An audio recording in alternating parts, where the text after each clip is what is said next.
माझं तर म्हणणं आहे की शिवसेना उद्धव बाळासाहेब ठाकरे पक्ष, मनसे आहे, इतर सगळ्या पक्षांनी देखील भाजपमध्ये काही मुंबई प्रेमी असतील त्यांनी सोबत यावं.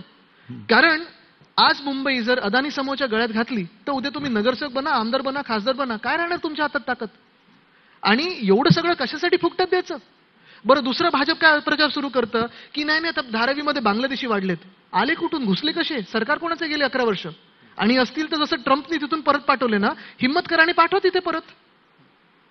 म्हणजे वाटेल तो प्रचार करायचा, पण मालकाच्या घशात जमीन घालायची.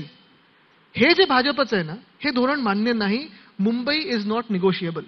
मुंबई निगोशिएबल नाही असं तुम्ही म्हणताय. येत्या 5 तारखेचा जो मोर्चा असेल त्याच्यामध्ये आम्हाला दिसेल काही एखादं दृश्य, स्वतः 2 भाऊ एकत्र चालताना मराठीच्या मुद्द्यासाठी का होईना, पण त्याच्यानंतर कुठेतरी काहीतरी बोलाचाली सगळे मराठी भाऊ आणि बहीण एकत्र चालतील. आणि सगळे मुंबई प्रेमी पण, ज्यांना ज्यांना मराठी येत नसेल पण मुंबईवर प्रेम असेल, ते पण एकत्र चालतील. त्याचा अर्थ उद्धव ठाकरे, राज ठाकरे तिकडे रस्त्यावरती एकत्र असताना दिसतील. बघा, 2 मोठ्या नेत्यांच्या मध्ये मला तुम्ही खेचू नका, ते ठरवतील.